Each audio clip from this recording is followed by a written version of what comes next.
Masang lai hiền cô pi lên khát cô sung hi anh ôm min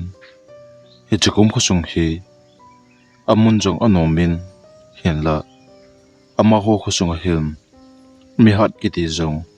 cô lang khát hi anh ôm min hi chỉ khang lai chun cô sung hui to cái này chun lomi te to anh cheng khom mo bin hi lomi te hi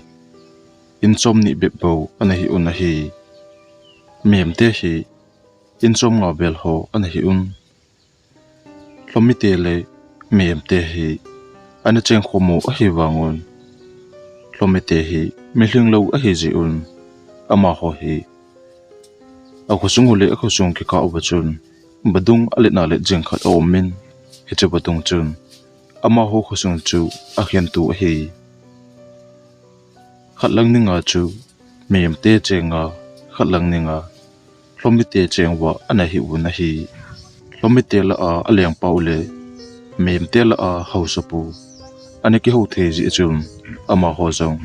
ki za tu na anu min hin la ama ho dinga lomi te hi mi hling lo hi ji khosung khat le khosung khat ki zon tu lo tengin khosunga hausapu le leng pa chun thu ana tan thlonin a hi hezi chun khatlanga kilometer dinga jong badungin a khelna a kun khatlang se kuima in a pathei pobun mem ten jong badung a khatlanga kun badung ka lang chu a pathei pobun a hi hedi chun amma ho jong nom ta a hong cheng khomun khatlang ten jong khatlang te ima su buina nei lovin lungkitu ta ana cheng khomun mem ten jong hlomite chu kholang te ana ti hlomiten jong mem te chu khosa te ana ti una hi heche banga chun heche khangla hen mem te khosunga dinga ngo hlang khat hi a na hat jing khat an min amma pa hi nule pa nei lo jong an hi tan nule pa an nei ta lo ji ama hin lona an tong jin an ki ba ham ji in hi ama hi achanga a he ji in khosung mi pe te chun changkhat pu tin an ko bun alang khana changkhat pu hi an yau ba kun khosunga dinga mel hoi ta a anei nunga hausa pu chanu pa jem to aneu thlana kun hongke to pe a he hlon che in amani hi akingai lu na asangin alang khana changkhat pun jong khosunga dinga pa jem chu analung si he ji hinla alung si na chu koima anaki si tu hlon lo hi hlon ji ngol cha banga anaki bok khom hlon chin hedi chun phalen khu achal banga hin amani jong hongku hlan hlona go hlang hling set le nunga hling set hong hi hlon pha nin changkhat pun jong agelen hi le nunga non alung sit na hi akoma se ding anom hle hinla changkhat pu migen thei nule pa nei lo a hi je alung sit na asan ding ata san pun he jong le akichen thei hlona ding lampi lo ji hausapun aphacha lo ting ji in alung sit na thim thu lelding ati zo si jong lungu a akisialin aman pugi sata in aniki pu zata na hi hiti chun phalen khu achal bangin hausapu chanu pa jemin jong changkhat pu alung sit na hi aman jong alungu a im zo lo phanin nekhadi thingpo dinga akikun aman jong bengkung khat hi aniki manin changkhat pu in lang chu an ho pa na hi changkhat pu kom ahlun thuna chen changkhat pu koma thingpo dinga chun atim ta na hi le changkhat pun jong alung sit pa jemin thingpo dinga a hin tep chu ma jong anum pa in khosunga panin gamang chung zona akipat do hlon ta na hi gamang chung hin changkhat pu jong me hat chule a hat na se hilowa meithal kap thim ta a he je amani jong gamang chung a hlon zo thlonin changkhat pu chun nunga nu athing pu ding zo se atan pi in atan chai hlona hiam thinglim noi khatna ato khom phlonin a hi le nunga nu chun alung sit na seido thelowa ana koi zo se chu changkhat pu ko ma a sei thata na hi le changkhat pun jong alung sit pa jem ko ma chun pa jem nang khusunga dinga hausa cha na hin ke nule pa nei lo chaka changkhat pu ka hin na nule na pan ipite jong le ke dinga aphat cha na ding lampi om pui eni ke chena ding thili theilo pe khat a hi ji em eni ikingai jong le akingai lo banga yom zo chu phai lo ham ti a adon bu na chun pa jemen jong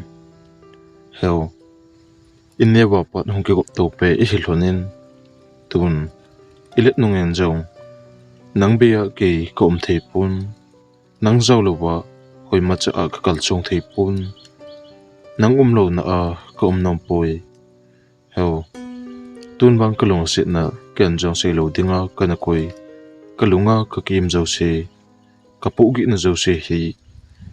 phat chi a ka gel ting kalungin ado zo lo phat na koma kalong sit na hi ka hin se hi tai heo kalong sit na hi hin chang te tin tin nunga nu pa jemen na se chun changkhat pun jong kalong sit pa jemen a sei a gel thilo pa anule pa ji a anong sina a hele ama alung no mo ding dan chu ogialin chongkhat a gi gel ha jubin aman jong analung sit pa jem midang anga achul ding adei lo je in aman jong analung sit na ho alungku a angai na ho pa jem ko ma a hen sei do achun pa jem mong atha anom balin heo kadam sunga nang to kum khom lo le ke jong ka hin khu bilo tan ti tin changkhat pa le hausa pu chanu pa jemen kilong sitnin khu chu a hin mang khom phanin heti chun in lenga hong kinong le hlon ta na hi phalen khu achal banga hin pa jemen jong ni danga loi le ko la aneke bo khom phlon chu kilong sitnin khu a hin man khom phlon phanin akingai na hlon jong asang di senin ke thimtu na en a hen ji jing hlon ta na hi alang khana amani akingai hlon dan le akilung si hlon dan ni danga a hin khoman hlon dan to akhit phanin hosung mi piten amani akilung si na hlon chu hosung mi piten a hin het pha nun changkhat pu le nunga anu pa jem za dinga hen amani akilung si hlon hi changkhat pu hin a hausat na le hosunga dinga hausa pu chenu mel hoita a ki thang anei le agoji a changkhat pu hin alung sit hin nunga nu pa jem hi angol na lom me tin amani za dinga ana cheji un nunga nu pa jemen wang changkhat pun alung sit pawa a hele konni pe se jong le kapan ching dinga he tin alung thima a ke chen jingin alang khana changkhat pun jong pa jemin eilong sit pawa a hele gen theina le ha sat na ho kapal gal kaya lungtup kamol so hlon dinga hi tin alunga akichen jingin a hi amani akilong si hlon dan hi nunga anun ato khompin pasal pan ato ajong nunga anun ato khompi jin heji chun akingai lu hlon na amani dinga ki hem tu na asangin hiti a hin khu phalini khu achal banga a hin man khom hlon phanin hosumi piti a kun hausapun a henza phanin ni khat hi achano chu jingka an ani azuwa hin aku do in achano za achun chano changkhat pu to nekingai ham nekilong sit ham tin adong ta na hele nunga nu pa jemen jong apa za achun hepa pa chona pa kanikingai hlon a hitan kasen katuya kun hongki bok to pe ka he hlon ji in amma zaw lawa kom zo pun ka kilung sit hlon na su hian zo hoi a hita poi tin hele apa chen lung hang te in chanu nang chanu changkhat chi a kani na pa hi zum so ding ni ti ham ven nule pa ni lo chaga changkhat se ama si khu na ki mu ham khosunga hi bangu hlang tama nang tun na pa zum so ding le na pa su mul po ding na hin kut hi ka le na thil bol adi poi agan na theilam ta em changkhat pu khu khen jengin chati lo le thil pha su pon ti tin hi chun pa jamin jong he pa kalong sit lo to ke chena jing an tui ta ta salenga ni sangin kalong sit pen to cheng khom meng katin jing an chun ding ki hol thu hlan jong leng ke dinga ka ki pa na chu a hi e he pa nei su khen hlon hi be in atin apa ko ma ata ba chu na pa chun ka tu sei chu ke ma nong chon lo ding ka hin ke ma na ji ding apa le na nop sa na ding khen mo ham tin a cheno chu upon a hin la a cheno chun iti ase wangin apa chun aza pi ta pu na hi di chun phalen ni khu achal bonga hin amani ekilong si hlon le akingai na hlon wasumi piti akun hausapu hlut pha non hausapu jong changkhat pu chunga alung hang tan ni khat hi changkhat pu ko ma chun hausapu jong achin changkhat pu za a hen hausapun jong chapa kachanu to kede kingai hlon ni him tin adong ta na hi le changkhat pun jong seiding wa he thelo wa chun chamkhat chu okigilin chamkhat jowin hausapu za achun hengi hausapu keini hi kingai momong ka helhon de keini ki hen hlon ding bang hausapu ka ko ma thu hin hlut hi be na tin hausapu ko ma ataw ta na hi le hausapun jong aphai keman thu na sei pi engi chuti a hi le ka chanu hi ka thisana peng ka chanu a hin anyo sen atuya pot ka hin kho kha pen tun nang to ke cheng ding hele ho chumi pi te da ka chan ding ho chumi pi te musit ka chan ding ben ka chanu hi na da la ding kham ai lo le na chunga khan chit ka bol ding kham ai lo le ka chanu hi ka thalo ding kham tun nangin na dei zo zo ne khlen ngai tai nalong sit nu pa jem na da la ding chati hi lo le nang to zo na ka chen lo ding ka chanu hi ka chanu ti lo ba keiman ka tha jing ding a hi nang to a ka chen pu pu ba a hi le tin hausapun changkhat pu ko ma a se chun changkhat pun jong hausapu ipilung kel na nei ham tia ado achun hausapun jong kasei chu kasei a hi jinge nang to a ka chen pu pu ba a hi le ka chanu ka tha sangin ka chanu na long si na a hi le nagin da hlan lang tun ni sa hong hluma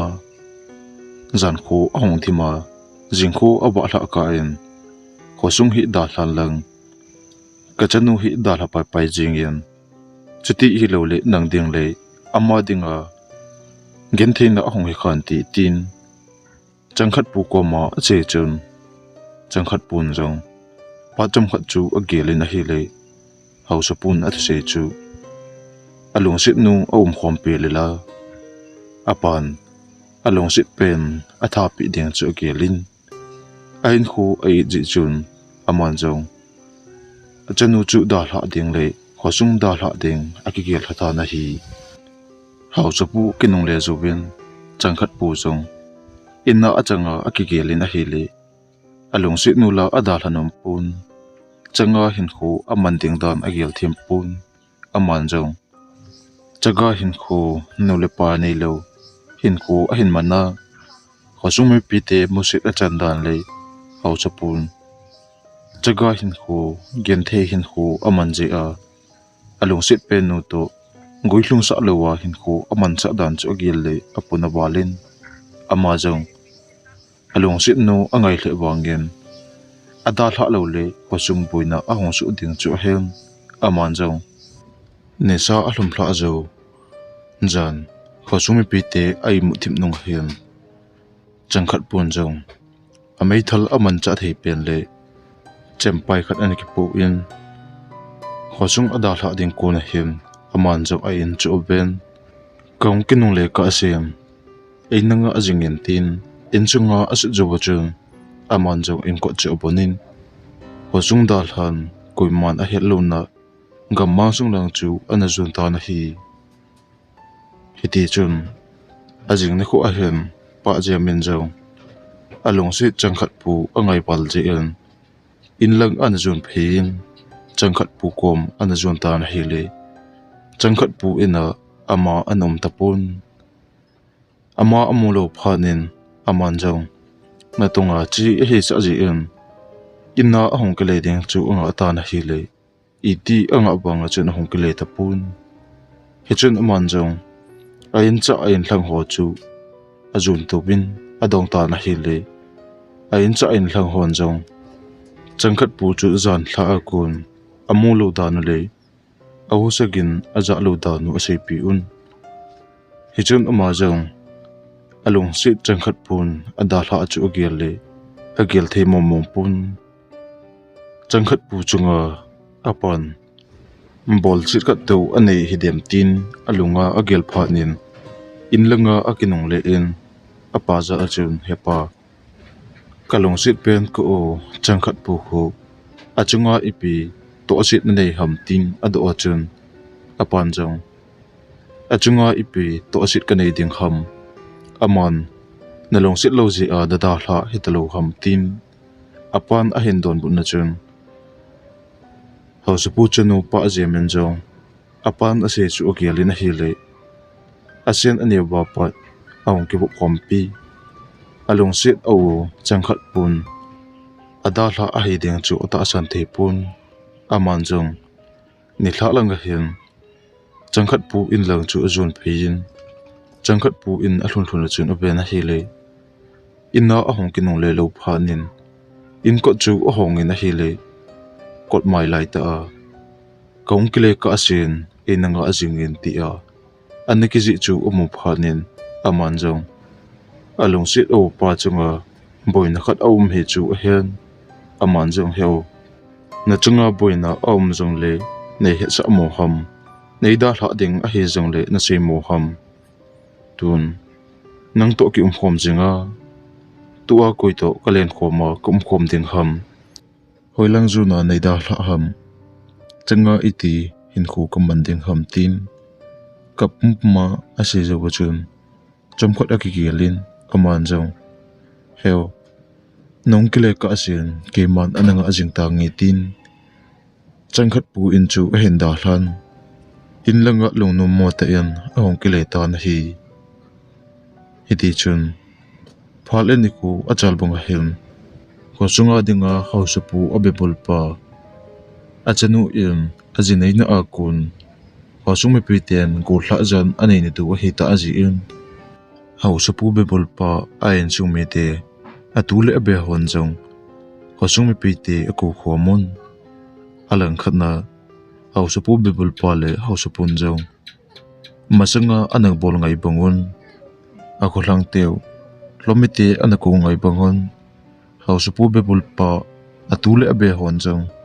keu khomna aniyun abe bol pa le ayan chung me ten jong nidanga ibol ngai bangun ai the chanen eki ka oba ge thim to na om theine din e kholang teu lomite house pu le ayan chung me te le atu abe ho ko witin maulop na hi enei pha na le e hon jong ama ho hongthlading in ti mo hi ti tin hausa pule abebul pale en chungmi te akheuhla achai pha nun hausa pun jong henge chati ana gel hla ole aphai masanga patna idan nei bangun I kholang te hi e sa lo wa a hele sakitha namana ama ho he nongchanding a he the poitin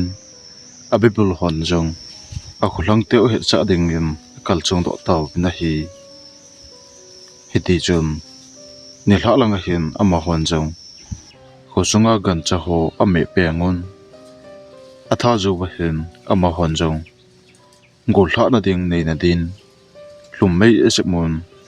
azubelu adom do un jana hin ho chung mi pi te se agi su khomon au khomon a khulang te ho sa pu le abi pul ho le mi pha pi a hong pha nun lim na chu anane yun zana hin ama hon jong ko hla jan chu amang taw na hi hiti chun khulang ho sa pu le a chapa le ho sa ho sa pu a chanu le abi pi chu o kitung khomon ama hon jong zubel chu a hen chep khomon hen don khomon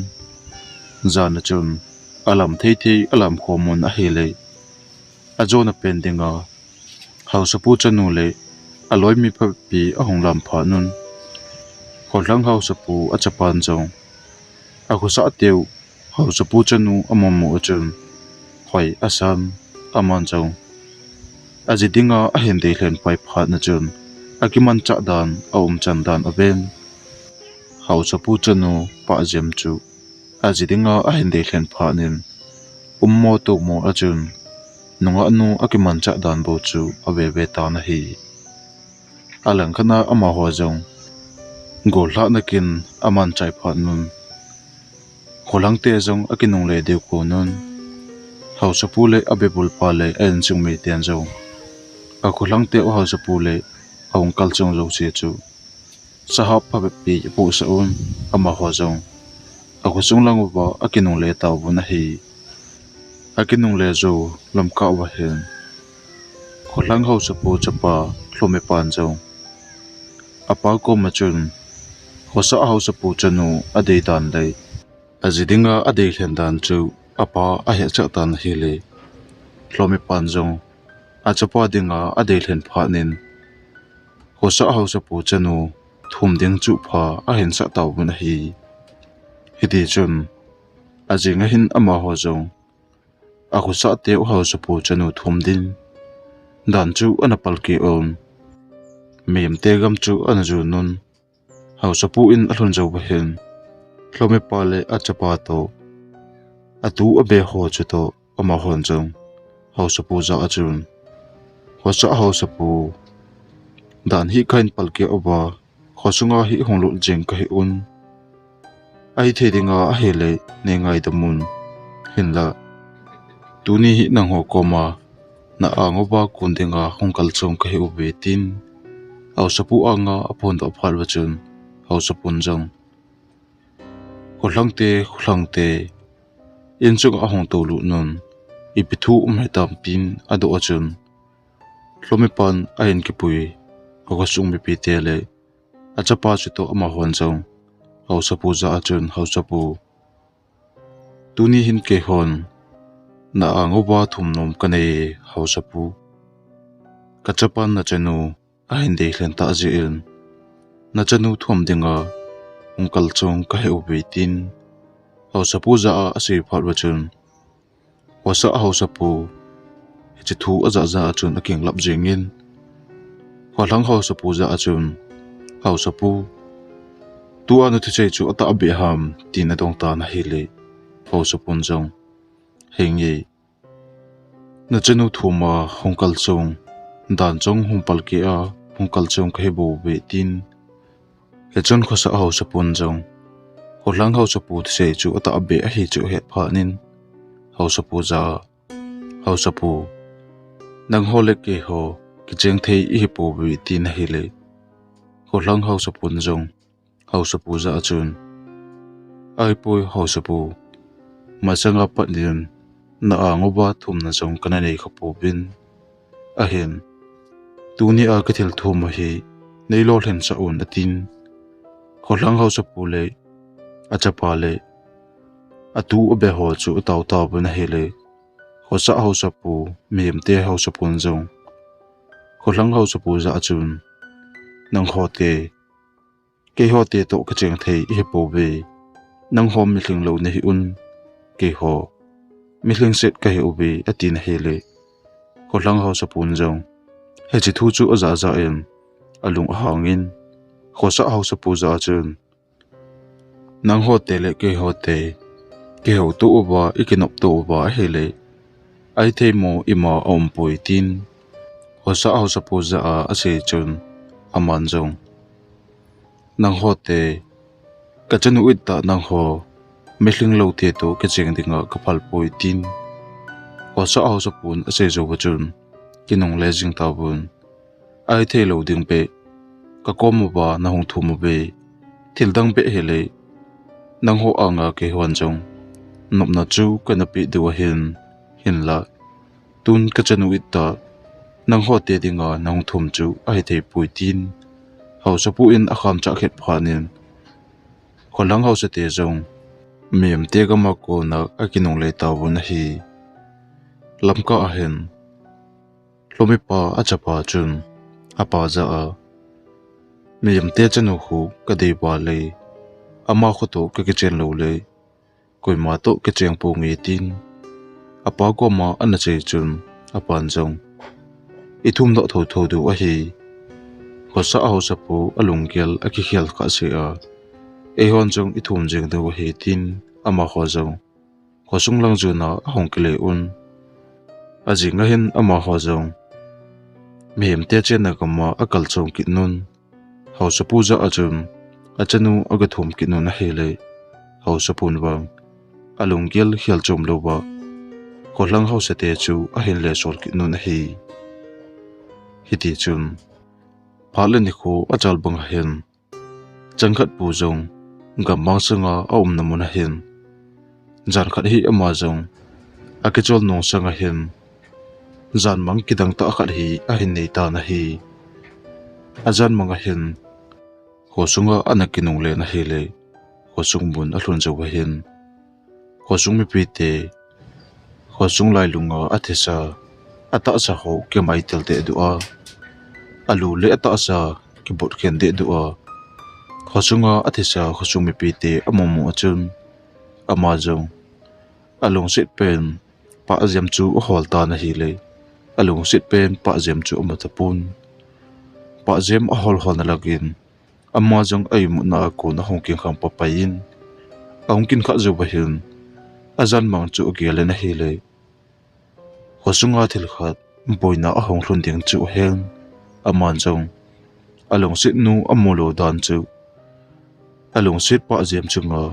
boina khat a hong su ding chu a hin het phanin ama jong khosung langa kinong le ding chu a hin kelin a hin la khosunga a kinong le ding chu house pun vai hla na le khosunga pat anano do a hita ji in aman jo a gelin khosunga kinong le ding chu a gel thei kit pu na hi hiti chun hlomi tian jong atum ve changa hen ako sa teu mem te chanu chu thum dingin ana kalchom ki taw bin hi le amun alhon jo wa hen hausa pu chun hulang te ipidinga nang ho patsa na kinai lo pa nong kalchun jing hitam ole ke ho hi ne noi si u ham tin ana phong do ta na hi le kholang hausa pun jong khosa hausa pu za achun hausa pu masanga patna nang hon cham na hi na thum wa hin ke hon ka cham ta oba cham na hi kana thum lo wa hin tun nang ho te le ke ho te a kun boy na hi a hong su de na de lo ba a he le nang hon na chanu hi nei pi do ngai tai chuti he lo le nang ho te le ke ho te kimel matu a eum sangon ni thum ma sangin na chanu hi nei nong pi taw na tin ko lang ho su pun se zu ba chun amma ho jong akinong le taw na hi akinong le zo ba hin mem te ho su pun jong ko lang ho su pun ase chu gi le na hi le amma ho mi hling lo te hlome te a hi dan chu hen achanu api do a he le achanu hin ho jong hlome te akisu ding chu a dei pi pun achanu la ai mama in a hin la kholang ho sapun abai hla na chu gele na hele achanu le ama je a khosumi pi te to thina chan ge a hin to ba kholang te to hong ge do do chu agel thei pun a hin la achanu ayut bal je in aman jong longel khat hi a hin ngai tun khosunga a hlang a sam phungin khosung chuga te le khosumi pi te a hong ki khom phal nun aman jong Achanu khulang te hausatian ahong thum dan le achanu ai dan chule khulang hausapun ama hole lomete akido ding dan chu apon do dan jong asai pi ta na hi le osung pi te jong alungu ahang thi le un hausapun jong hosumi pi ten nei pan pi un kachanu hi nei hu do pi un tin hosumi pi te anga hausapu ataw ta na hi le khosung chaga hole khosumi pi ten jong khosunga dinga mel hoita a aneyu hausapu chanu pa jem hlometiam amodu pa a hindi hlendan chu ama hon jong ai jiun khosunga achat gang thei hole ngolang ho si si chun hausapu ichanu uhi hlomite mehling lo pi sangon e hon a hu na dingin pan hi la khom taw hiti ama ho te to hitin cheng khom khom le hen ama hon jong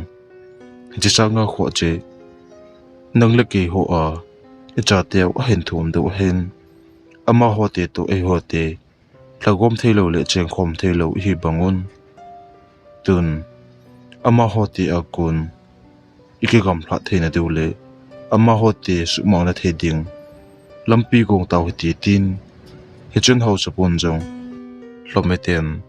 ni thumpat ana tep dan chu house upon khosumi pete anga aphong do in khosumi pete za ahin e mei thal ho ki gu tu ma hitin ni thum hi nga phot phon hitin ni thum joba ama hon ima su sit na le e ho chunga khan sit na anei lo ba a hele e hon jong ama ho chunga khan sit na ima bol po hitin hin la ama hon ichunguba khan sit na ahin bolba a hele e hon jong le thu dingen ki gut chan taw hiti tin khosumi pi ti anga apon do achun khosumi pi tian jong pha ahin se un ama hon jong ni thum chu ahin nga taw bun a hi hiti chun pale ni khu achal banga hen ni thum a hlen in chaw hen kholang te chun achungu ba ima to sit anei lo pha nun ama ha jong jan hi nom ta a ke chol do nongon kholang house te jong khosa house ten achanu pe do lo pha nun alungu hang balun house pu chapan jong aloi mi pi ko komen ama hon jong khosung lai lunga tui chim se chu hlome tui chu a hen do nun adon chu wa kun ata sa u hong len chi chi un amulu hong ki un akyang tin da hin je to un ata sa ale chi chi zo bim hlo hong ke su zo bim ama ho zo khosa te che na langa a chom tu ta bu na hi hidi chun khosung a chop lu jo ba hen khosa te zong jan hi nom ta a ke chol du pe nun hlom be te chu aban pa na in chunga a chom lu nun mem te ai mu na ba chun a khu ten le keng tin mang cha un mem te chu khat khat na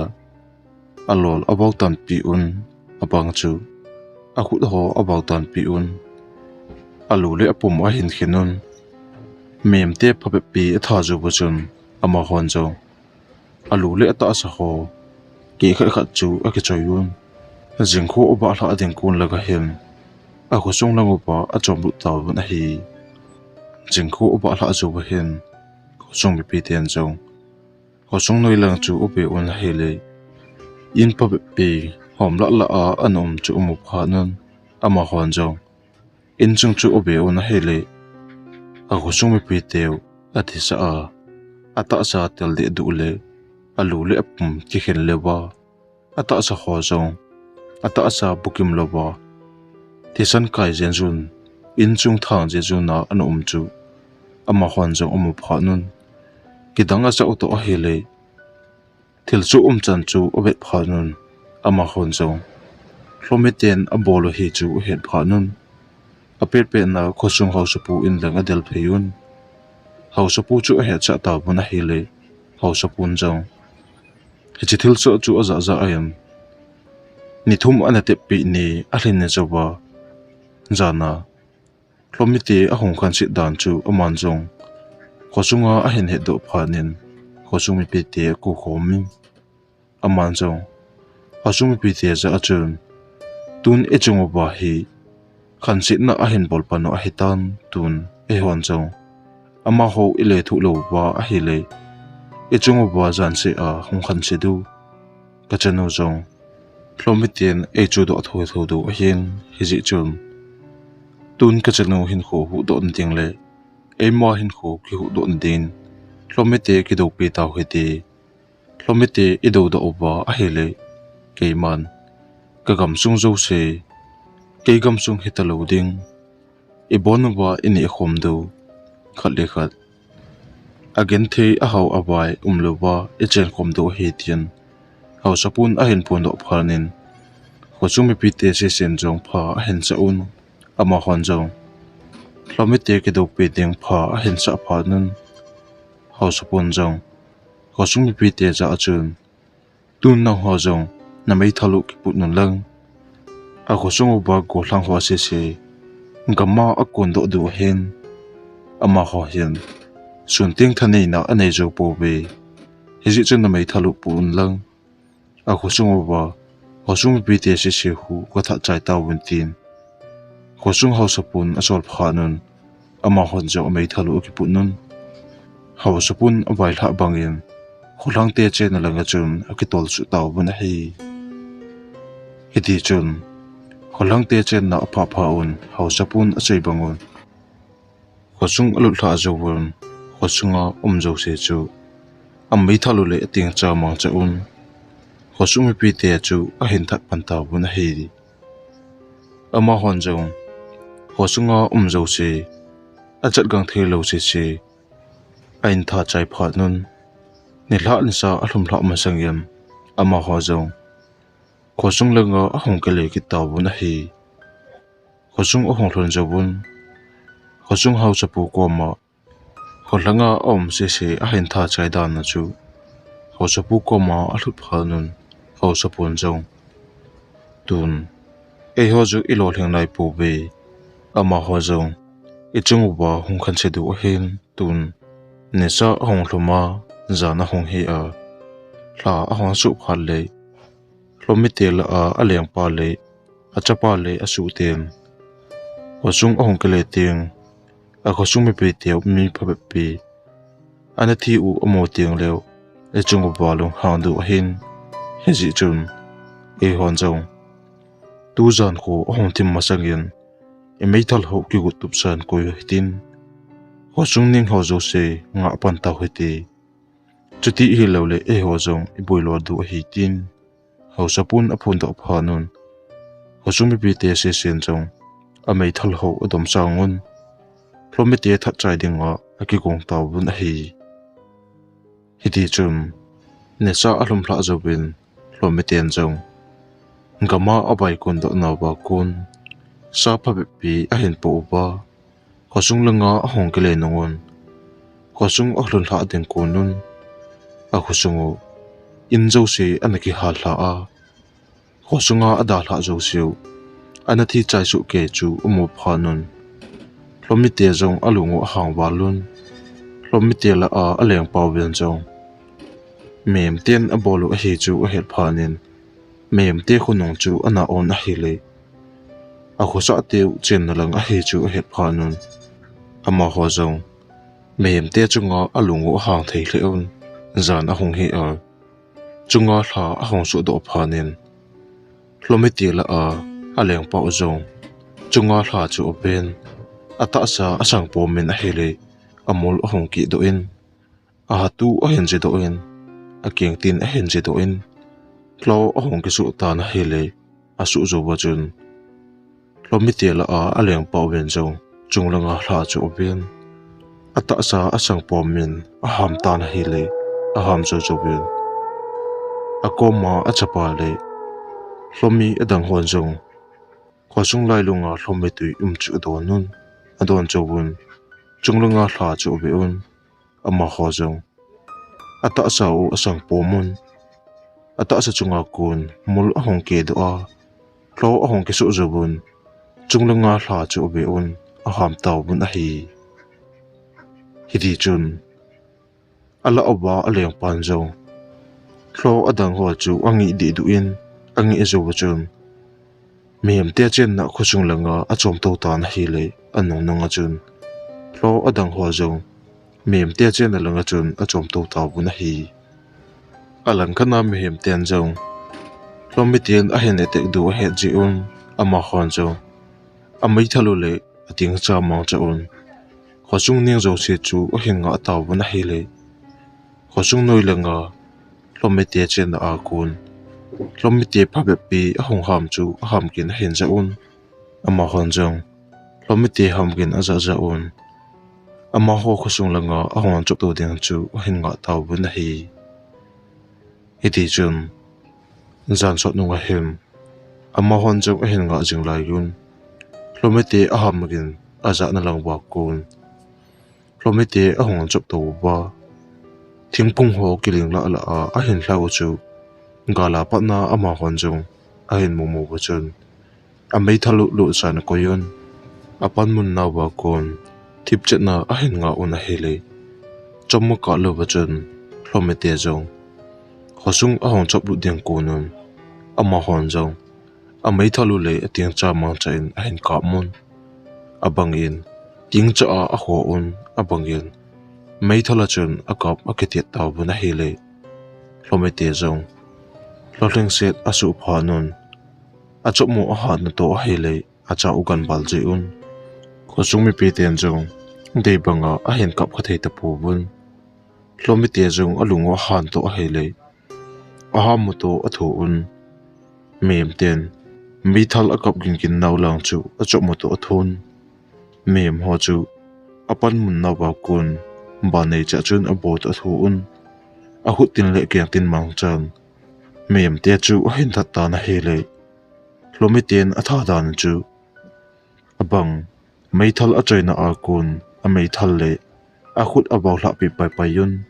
abang chu alol chu a bo do pi abang chu a khut le keng a baw tan pi na hi chun ama hon jong ba nei cha a hlomi ho a hin kap phanun hlomi te jong pa be pi chu a hin kap li a hin la hlomi te la a chat gang le a chom hat hlomi te la a leng pa le a cha pa chu hlomai mai a hi hlon lo ji en khosung anyang zo si a pang go thlang ho le upa a chat gang the ho chu a hin that pan ta bu na hi di chum hlomi ten jong khosunga a chop lu number khosung mi pi te le khosung weng tu ma pang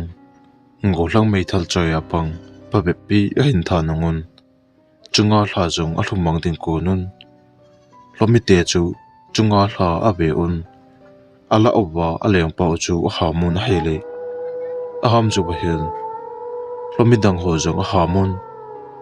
khosung ning ho le khosunga a chom lu ho jong a bonu ba a ham jo phanun ala owa aleng pa ata sa alen pen pa chu gamang sung jo na a chop lu jo ba hel adang hon jong aleng pa a chop lu na chun ama ho jong a chomun gamang sung langa a chomang ta bu na hi ama ho a chop mang zo bun hla jong a hong hlum mangin hla a hlum mang zo bun jingkhu a hong ba hlan jingkhu a hong ba hla a nisa a hong su do zo bun ho sa pu le khosung mi pi ten jong khosung beng tu ma pang go thlang ho le a chat gang thei si chun mi pha be pi a tam zo ana thi pha nun ama ho a thi dan chu adang a hing sun hom jong a be jong leu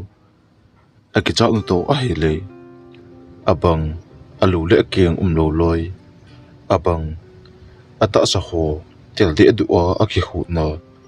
agu le a chang ho jong bal hlem hlunga ki hla chu omu phanun ama hon jong ho sa pu za achun ho sa pu na chanu hi le pe do jing tan chuti lo le e ho khosung mi pi te so si ithi chai su ke du hi nangin na chanu na pe do lo ba he le ke hon jong khosung hi ka da hla jing du he tai tin khosung mi pi te chu ho sa pu a nga a ki phin taw be na hi le ho sa pun jong hosung mi pite chu alona ji hetapon amadinga upaidang tapon achanu api do lowa a hele lomiten ama ho se si etha chai do wa phanin ho sapun jong alu chu khunin chamkhat pi agel wangyen achanu pi do ding la anum pun a hin la a hosung mi pite si sin ada hla phana le achanu jong achan lo tho tho ding a her phanin aman jong achanu pi dinga a hin gel hla ku lai te in hosunga chun masanga anano do changkhat pu chu hongwa lunin changkhat pun jong hosung mi pi te chu obian hele azan manga amo panga chun hosung aning hole hosung bel ho chun mihem atisa ata asa thinglo akimai tel de du hole hlomi minga anathi chu mun aman jong tilsu chan a hin he thim phanin hausa pun jong changkhat pu chu obian hele ama hi mita sapha mi hat khat chole mei thal kop jong thiam ta khat hi ji in hausa pun jong masanga anabol na chu ogele na hele hongam tapon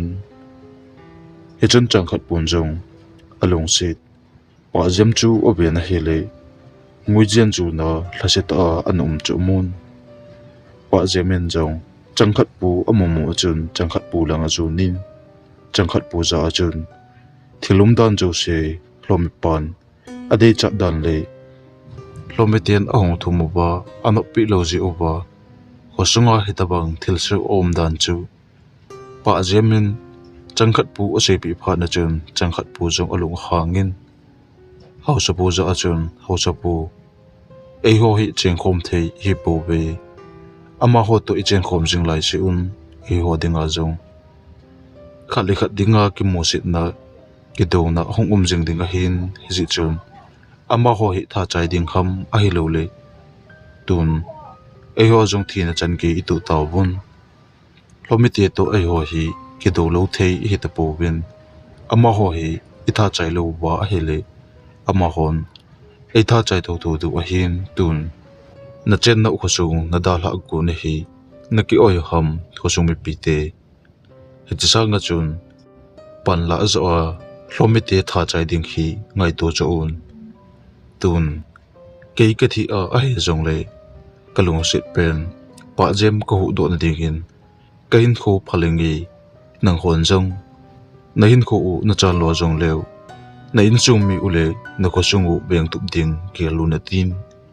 hosunga a yang sun go hlang khole hosung mi pite anga apon do phana chun hosung mi pite chu thip che nun chumkha jo ba hin hosung mi pite le hausa pu chun changkhat pu iti ke hon jong hosung ka beng tup ba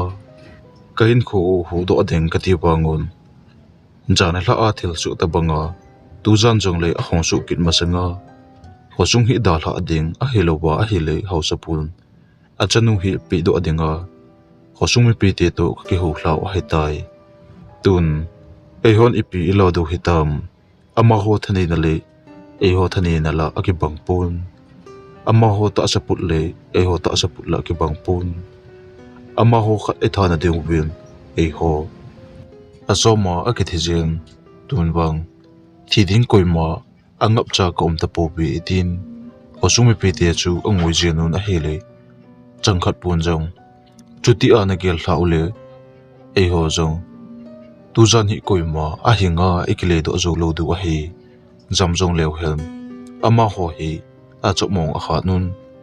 i khun nungu a hen cha thu thu ding a hin hezi chun pan hi la o hitem keiman alam pi ka henai he jong le khale khat dinga i hin kho e phalu ngai tai tin hosung mi pi te anga chun a phong do ta na hele hosung mi pi ten jong phacham khat chu agilun phacham khat jo ba hin changkhat pu tu se chu di a hen sa un ama hon jong changkhat pu tu se banga dinga akigel hla pha nun changkhat pun jong amei thal chu a hen dom sangin tun atha in e hon jong egal cha nu izo theina deu bin hang san hi ti tin amei thal adom sangun aw khom taw buna hi hi chun ama hon jong changkhat puja achun tua hi e hon jong imalam piu iti ilon theidu hitam ti a adu wa chun changkhat pun jong hosumi pi te se chu oku khomen khosung aning zo si a hen thang a hin kampan taw buna hi ti chun khat khat na chun hosumi pi te achat gang the se chu hong ki tho khomun thang chu lomitian a hin ke chot pelo ba a hi le achung langa kun thingzung pa pi yong ki khol hading lomite chu a kholi ding a hi ama hon jong thang chu pa pi a hin kam zobun zan ting lomite a hong chu chu pha na le ama ho akun anamu aza thelo na din kosunga gan cha kho chu amanun apan na ko ba panin tisan chu obat phei pe sa un thangmun ko ma chun tisan le gan cha ta sa chu a koi khom mun a hi alang khana ama hon jong thang ho a hin kam chai pha nun khojin hla zo bong hong hetan kosunga golang ho adam sun sun a chat gang thei ho maithal ho a choi thei ding ho chun mi som ni a hin na lai ji un ama hon jong tangmun kom zo se a hong pang se un lomiti a hong chop su du pha chu ain nga taw bun hi hi chum changkat pu jong apan na thingle chunga pat a maithal le ating cha ki gu tup sa a koya lomiti a hong chop tu du anga ajing la yin chunga hla jong a hong su do tan hla a hong su do zo hen khosung noi langa gammang sung langa kun lomite chu hong ha mo na hi le aham kin khosunga hon a hen cha za on a meithal ho ki utup san a hen koyun ama hon jong lomite aham kin a hen ngai jingo ba ong chop to anga ajing la yun chom kha jobin lomite jong a hon ba a hon chom to bun ala oba alen pen aleng pau ham pha le lomi adang si se jong ham ji un hidi chun aban ban na chun ahong chom to bun hele gammang sung la chu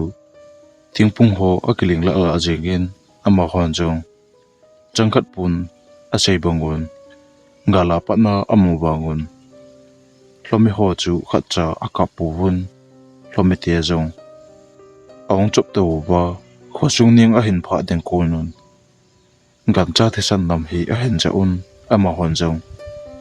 gan cha the san nam chu a hen na pe pe on a hele a zo zo na achun thang chu a hen ki chot pel lun aban ba na thang a hen ki chot pel pha nun chunglanga thing yem se chu ho chu hong ki ho la un lome te chu kha kha na a hen chun bi tan hele thang gen lome te a tha zo lo ho chu a king a ji na apang sa hon thingle chunga pat mai thala chun a ka mon lomite chu kha kha na a hen that pan taw buna hi alang khana ala oba alin pen aleng pa chun hi chithil chu ho chu umu pha nen a na a kon a ham ta na hele lomi edang ho jong a na wa ko na hong chom le un ala oba alin pen pa ko ma a hong chop thung pha nun ala oba alin pen pa jong chunglanga hla chu oben khat be chu a hamin aham zo zo bachun adang se le ama pum chun mehem ten meithal akap gin naw khat khat na chun a hin bo khomun hiti a ama hon khat khat na a hin bo khom phal bachun hosung bek tu ma pang ko hlang hwan jong lomite a hong chop pe nu ka wangon lomite chu akap khathei ta pu bun a he hi chun lomite jong golang ho thingle chunga pangsa ho chu apan na umana abang chu alol abautan pi un abang chu akut lekiang chu abautan pi un khat khat na a hen that pan taw bun hele hosung biang tu ma pang golang ho jong mi som ni se bo a he ta ji un alel le jingun alang khat na lomi te la a lomi khat chu hosunga achop lut gu chu changkhat pun jong a hin mom achun apan na akuna ating cha chu amanin hlomi pa achop gu lai ta chu a kho ta na hele adip kong lai ta kho kha apin hlomi pa jong amun achun a golden ta na hi he chun changkhat pu jong apan mun na aku na achom hlan lomi pa na lang chu azun phein a hi le klo ating cha ana khu pa chu ana thi nai lo ji in a lu na aku na hong ki phat thobin changkhat pu jong mi ta chalin le me hat khat hi ji chun lomi pa chu o hin ki dal pi ta na hi le lomi pa jong a op ko nga ting cha a ki pu ji chun a lel the jingin hi chun lomi pa jong a thi ding a hel phanin a chun changkhat pu chu angong ta a pe pi ta na hi le changkhat pun jong na asa obal ji in chunglang chu oben a pen to thun amon jong lomi pa op konga ting cha ki pu chu a lela do in a tha achun ting cha achun a le do ki nen hi le lomi pa jong chunglang chu oben a ham jo ba hin a na mona chun a thi pai ta na hi alang khana changkhat pun jong lomi pan ada bolai ta a ki pi ji chun a chat ba thei ta pun a na mona chun a hluden ta na hi le thlo hola a len pen a la oba a leng pa chun a chapa a thi chu mu phanin chunglunga hla jong a hlum mang din kun a hi chu mu phanin ama jong na ko na hamin a chup to thun a chapa a thin lag chu bon a chapa chu a khut le a tu mang cha chun a chapa chu a hin hlo in khosung sa lenga ka mang sung lenga chun a chup to pi ta na hi le hlo adang ho jong a chom to bun ama hon hi chini hla a hlo a thau chu hlo a mai a tha do lo ji un hlo chu thum bo a hiang taw bu na hi iti chun hlo mi tian jong mem te kho chung beng tu ma pang ho ha tha wal ji un changkhat pu pu ma chun mingwa chi chi bo chu a hiang taw bu na hi alang khana jing khu hong ba hla zawil changkhat pu za la hlo he zat zat a thau chu a thau anomun a hin la ama ho mi pho pi a thiu to a hi le changkhat pu jong hlon ada bulai ta ki kha pin a kun na asa to hi le alel bol ji chun khosumi pi te in a hin jenun alang khana changkhat pu chu mita sa phale mi hat he ji in anat na chu thu lel wal lo ba a hong ting to in ho cha pu za chun ho cha pu tun zan ko ngong tim le ke jong hlo su ding khaitan hlo su jong leng hi che hlo ju siu ka tha chai ding ka tha chai phal le ke jong nagam sungu ka da hla ding a hitai tin ho cha pu anga a sei do ba chun kho chung mi pi te se sen changkhat pu thu se chu ge lun apuna hle jingu na hi alang khana he che thu chu nunga nu pa ajemin aza ja achun changkhat pu za a hen ipi te jong le kong kile ni nanga ajingin na tin tu nong kile nongin ki da hla ding thu na se hi kin da hla zo pu ge na kom khayan cha thu thu ding hi tin hi chun pa jemin jong a pa za a hen masanga ka kilong si hlon la ya ke ni e na kham hlon dan lang khosunga pa na ama hi anando do da la chu tu nin hitabang thilong hi su lo ding a hin ke ni jong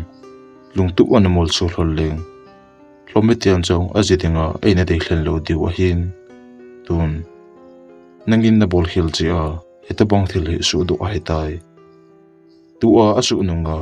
ku upa hlo a hong ke su ke ding hi nangji a hi ama ke su jong le ke jong ka ke su le a anong ka zui tho tho ding hi tin apa anga a se chun ho sa pun jong a chanu thu se chu di asa wal chi in pau jong pau pu ta lo wa chun tip che na om ta na hi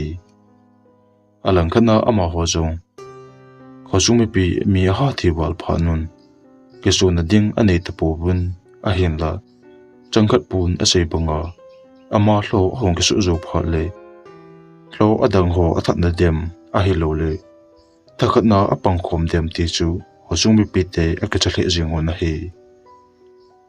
alang khana zan zo a hong hi ding pha nin changkhat pun jong hau sa pu tun a phat a rin ba sangil ken jong khosung da hla ta nge tin alang khana alung si pa jemen jong changkhat pu zo achun heo nong kile ki ding kananga ajing ding he tim alang khana changkhat pun jong pa jip chu ben chomkhat abe den jawem khosunga pat ga ma so na akipat do ta na hi hiti chun zan kho ahong tim hla jaw hin chunga hla jong ahong su do in hla ahong su do jaw hin changkhat pu jong a na gamang sunga kun ata sa a hen jing po min a kut le keng tha a hen changin a hele ata sa ahong len chi che en ata sa chunga kun mul ahong ke do in mul jo se ahong ke thleng phanin a keng tin le a khut tin aha a hen je do en ama jong lo leng se ahong ke su en e ke su zo wen chunglunga hla chu oven a ha min a hele a na sa langa kun lo adang ho chu hong ha min a hele a ham te ke tu chun changkhat pu jong lo a ke su nunga chun lodang ho a ham na langa a chom to win lodang hon jong changkhat pu a ham na lang chu a hen chon su un alang kana ama ho jong mol chunga a ke chop tu phal wa chun changkhat pun lo thum la a len pen pa chu a chop to athun a bon a hele lo la a len pen pan jong changkhat pu chu a hen bo in ama ne jong a keng tin le a khut tin a tu mang chan to te ni chu a hong ke del thon tan hele lo ala a len pen pa sanga changkhat pu lo a ki su nunga a le jo pha na chun lo khat pa chun a lel le jingin a ham pha na chun lo khat te nen jong a khut tin le keng tin mang chan changkhat pu chu a bo to thu un lo adang ho chun changkhat pu chu a hin ki dal pi un hele changkhat pu jong lo la a len pen pa to a ki del hon pe chu thing se na a ki nei in ama jong a tha a chun a hong ding do ki nen a keng tin le a khut tiền chu hen chi salin aman jong tul chu sai to thun lo khat te nen jong changkhat pu chu a bo to a thu hlonin a hele changkhat pun jong a khut tin mang cha chun lo khat chu a lol ta a bo pi na hele alu le ta sa ki henin lo khat chu a thi pai pai ta na hi he chun lo khat pan jong changkhat pu chu a hen bo ki ni na hele changkhat pun jong a khut tin a chun lo chu op kong lai ta a so lu pi in alung chang chu a bo e pi pai pai ta na hele lo khat pa jong a thin lo te ni thi thi chun lo la a len pen pa chu chunglunga hla chu oben a ham zo wa hin a na a ko na a keng tin le a khut tin a hen che saw win tul chu sai to thun changkhat pu chu a chop to thu in a hen bo ta na hele changkhat pun jong apan na a ko na a chop to thun lo chu a bo in a hele lo me pan jong changkhat pu chu op kong lai ta ho china abaw kha pin changkhat pu jong alel bal pha na chun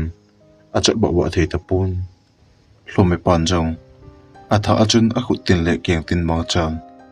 a na a ko na a chop to thun changkhat pu chu obo ta na hele changkhat pun jong a ko ma thing khat chu a ki manin lo me pa a hong chop lai ta a chun op kong lai ta a chu thinga chun a su pi ta na hele lo me pa jong chunglanga hla chu pen a ham zo chun a tha a hong zoi thlael lo me pa jong all a chun a thi pai pai ta na hi chun changkhat pu jong lo me pa in op kong obaw ke pi na chu na asa wal che in a na a ko na a chom su in lo me te ana chem na khosung a chop lu chu hin khosung lai lunga lo me tu chu adon ta na hi le ata sa chung ai na ho chu all a hong pinin a bit ju phanin chunglunga hla a hlumang ting kun chu open a bit to ki tu chun a ham to athun a ham zo ba hin hla jong a hong hlumangin jingkho jong all a hong wa hla chena chun changkhat pu ata sa jong a neu chi chi in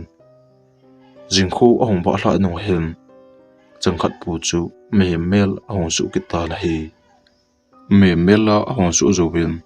khosung lag a hen chunin hele khosung me pi ten Gala patna changkhat pu hong kinung le amu phalnun khosung mi pe tia chu a khomun khosung ong lu thla zo bian changkhat pun zo hausa pu le alung sit pen pa jem ko ma chun tun ke wang mehling la ka hita pun khosung hi ka da hla ngai tai chuti e lo le nang khon kata sa hi ni that jingun chuti e lo le nang ho ke ka a buina ahong su sangin tin changkhat pu chu ataw ta na hi le pa jemin jong apa ko ma chun tun wang ipiti jong le kalong sit pen ku ni tha pi lo du keman anong ka jui ding khosung hi abela khain chu ta lo ding hi tin changkhat pu za achun heo tu na to dinga lom zo che na tong chai tan tun la nangla mihling nei tapun e ni zong khosung mi pi te het lo na le a chot pha lo na kama e ni zong hitin chengkhom ta heti tin hele changkhat pun zong pa jem za achun pa jem ke hi mihling lo ka hin tun la nang mihling set na hin la yin ke to nang khom thei i lot ta poi ke hi ka changa nei hla ka ngun tin taw ta na hele pa jemen jong heo kong kele ka sen nei nanga ajing na ti hi lo kham tun nong kele nongyen nang ipiti jong la chun kian na nong ka hin jui tho ding a hi tin a namuna a kaplata na hele ho sapun jong achanu chan le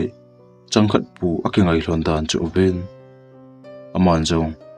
bol hil akisa wal phanin changkhat pu za achun changkhat pu kachanu hi ne pui pitan ahinda khosumi pi hello na kam khosumi pi ten kachat phwa lo ndu kamen cheng khom thon tan ke hon jong na hin ngai ben kitin na hin il he jong le weng nang ni jong khosung hi dal hlon tan tin hausapun apon do phanin khosumi pi ten jong pa jem le changkhat pu akingai lu hlon dan le akilung si hlon dan chu be un ama hon jong hausapun aphal pi chu pha asa le jingun hi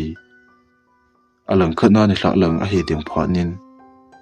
hausapu le khosumi pi te za achun changkhat pun jong ki tho pe na nangai chat phanu le keman na ki tho pe jing naw bengi tin along sit pa jem chu hu na tu in khosung da hlan gamma sung lang azun hlon ta na hi alang khana jan jo ko hoi tan amani jong khosung da hla a gamma sung acha jing hlon la yan chunglanga hla jong ahong su ta na hi le changkhat pu jong